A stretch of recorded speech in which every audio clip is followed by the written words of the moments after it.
Hey guys, welcome to this year's Suunto Vertical Blue. We're glad to have you here. My name is Pucella. I'm going to be the organizer for this event and chief of safety. I just want to go over a few things to help this event run really smooth and so that everything's in working proper order for the entire event. While you guys are here training, I got a few things that I'd like to point out so that you're able to enjoy the platform and we don't have to come and clean up and make sure that everything stays in good shape. One of the main things we got going on here on the main platform is a counterballast system, which, as you can see, it runs through these two cam cleats. You want to make sure that there's a loop in between these. If there's not a loop with a little bit of extra rope between here, when you pull, it'll disengage and this line will pop out and it'll automatically put the counterballast into action. Before the event, we're not going to have the Winless on. It takes too much to keep the battery charged, so you guys will be in charge of using the you know, just manually pulling the weight up and down to adjust the line wherever you need it. So there's a pair of gloves right here. If you don't see them laying out here, they're just right here in the bin. When you're finished using the platform, and this means even if it's 10 o'clock in the morning and you're getting ready to go to the beach and there's nobody else getting ready to dive, we ask you that you secure the line to this cleat. Basically, the easiest way to do that, if it's here, is just to go ahead and pull some extra line up, cleat this off, and then release this. And this end right here is 42 kilos, so it's extremely heavy. So when you release this, be prepared and let it out smoothly. You want it just like that. And then when you come, if you find the rope this way, it's just as easy as pulling this up, engaging it nice and softly in that cam. You can pull this side only has 12 on it, so it's not that bad. Adjust it to your depth, put it in place, and make sure that you have this loop of line in here. I'm going to go through again and show you how to adjust the line. Of course, if it needs to come up shallower, to activate the counterballast, it's as easy if somebody's in trouble and they have the lanyard on or just need a free ride up. You just pop that and it activates the counterballast. Now, in order to slow it down, you have the gloves on, stop it, put it in. It's as easy as that. Always make sure you have a little bit of slack in here, and then at the end of the day when you're finished, you want to go ahead and pull a little bit of line up. And you can watch me because this is how we need you to cleat it off. You go back and forth, and then your last one, you want to lock it like this and secure it off.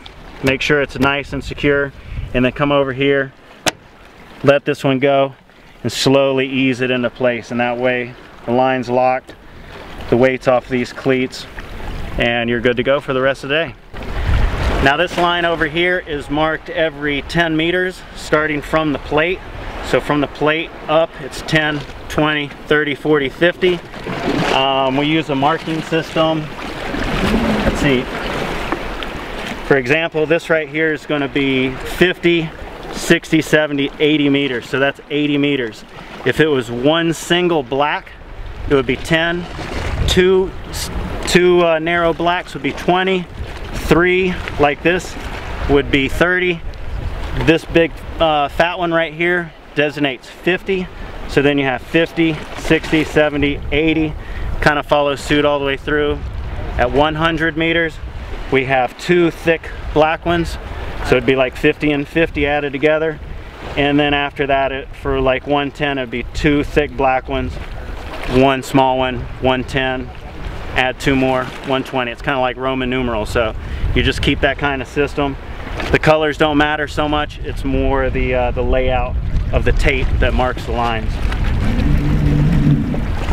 This main competition line is marked to 125 meters. Don't think anybody else is going to be needing much more than that. To adjust your depth for in between 10 meters, drop the line down, have somebody dive down, check it with their watch, make the final adjustments up here. What else do we have right now? We have a line, warm-up lines going on either side of the platform. This is 85 meters on both sides. This is marked in the same way, but it's 10 meters from the surface, 20 meters, 30 meters, all the way down to 80, and then there's another 5 meters below that.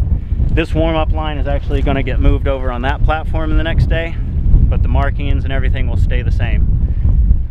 That counter ballast system over there, once we have the lead on it in operation, we're going to have 24 kilos on one side and 12 on the other, so it'll make a nice efficient counterballast system. All right, and on this temporary platform over here, we have the rope marked with tape, and just have the depth wrote on here. So whenever you set the depth, that's the depth that the bottom's going to be at. And once you reach 2 meters, it's candy cane stripe with black electrical tape, and then a knot, and then another 3 meters below that is the weight. So it's actually measured from where the knot is, right at the base of the candy cane stripe. All right, and this side's set up very similar to the main platform. You got the cam cleats coming through here. When you put the cams through, you need to make sure there's a loop in between there. In order to release it, just pop it. Right now, we don't have the lead for the counterballast side. That will be going on the next day or so. Another really important feature that you need to make sure you do is cleat it off. When you're done using the platform, make sure you cleat it off, release the line from the cam cleat, and let it out so that all the weight is only on the cleat and not in these cams. Another thing that we're going to ask you guys to do is we have a 5-gallon bucket that we keep out here. As you've already noticed, there's a bunch of plastic and rubbish that washes into here. If any of that drifts by you, just pick it out of the water, put it up here on the platform, throw it in this bucket. There's 2 bins right up next to the parking lot. When this is full, if you guys could go and empty it out and then bring the bucket back, that would just help keep the blue hole nice and clean for everybody to enjoy. I think that's about it. We're going to have oxygen over here for those people that need it.